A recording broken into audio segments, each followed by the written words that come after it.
C'est une entreprise française qui a développé un outil très intéressant. On sait depuis des années qu'on peut tremper des petits bouts de carton dans les urines pour mesurer un certain nombre de choses. Et cette entreprise qui s'appelle Iki a digitalisé ce process. C'est un outil qui est très facile à utiliser pour les patients ou les citoyens qui veulent tester leurs urines à la maison. Et nous, on les accompagne dans un projet qui touche les maladies rénales, puisque les maladies rénales en fait, sont des situations dans lesquelles on a un enjeu majeur diététique, de changement de comportement diététique. Donc les patients qui ont des maladies rénales avancées, déjà, qui sont pris en charge par des spécialistes, ont besoin d'être accompagnés pour faire des changements alimentaires au quotidien. Et on mesure dans leurs urines un certain nombre de paramètres qui nous permettent d'être sûrs que l'alimentation a bien été modifiée de telle façon qu'elle va protéger le plus longtemps possible la fonction rénale. L'idée, c'est de le tester, de le mettre à disposition des patients à la maison.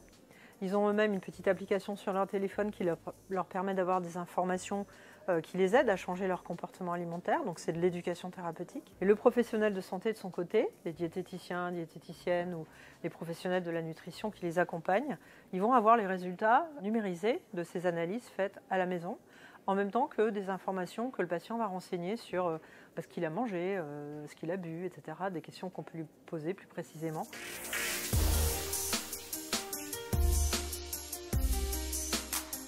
L'idée de tester cette solution à l'hôpital, ça va être de pouvoir montrer qu'on est plus efficace, qu'on fait gagner du temps aux professionnels de santé. Du coup, les professionnels de santé n'ont pas besoin de passer trop de temps à analyser des questionnaires, que toutes les informations dont ils disposent sont déjà recueillies dans leur plateforme digitale. Et puis il y a aussi un avantage majeur qu'on va tester, c'est l'impact sur l'autonomie des patients, leur capacité à se prendre en charge. En fait, on va les former, on va les former plutôt que de leur donner des conseils quand on les voit seulement une fois tous les 3 mois à l'hôpital.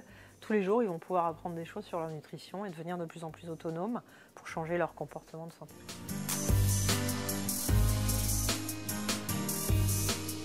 L'ARS est le financeur.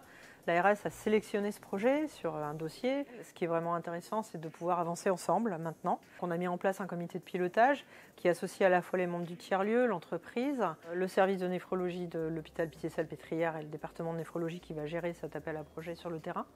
Et puis les partenaires de l'ARS qui vont vraiment nous aider en travaillant ensemble à rester le plus près possible de l'objectif auquel on s'est engagé, c'est-à-dire de démontrer vraiment un impact organisationnel et de pouvoir à la fin être capable, d'abord qu'on a bien utilisé les fonds, qu'on a bien fait ce qu'on allait dire qu'on allait faire, qu'on a bien essayé d'être dans un processus de qualité tout au long du projet et que du coup c'est ça qui va nous garantir à la fin de pouvoir répondre à la question posée initialement et finalement que l'argent public qui a été investi par l'ARS pour faire cette expérimentation, elle permette d'avoir les réponses à la question qui a été posée à l'origine.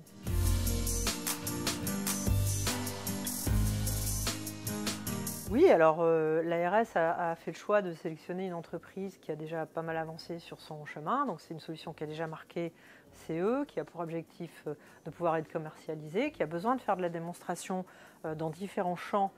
Donc elle a déjà démontré évidemment cette solution qu'elle était pertinente, qu'elle était juste, que c'est une mesure des paramètres urinaires qui est efficace. Maintenant, on a besoin de répondre à plein de questions, c'est-à-dire en quoi ça change les parcours de soins, en quoi c'est mieux pour les patients. Donc ça, c'est une partie de la réponse qui va être apportée par Optalim. Et donc cet appel à projet, il permet vraiment à l'entreprise de continuer à développer tout un tas de démonstrations qui sont essentielles pour pouvoir aller toucher leurs cibles et puis arriver au marché avec un bagage de documentation de l'intérêt de leur solution qui est absolument essentiel.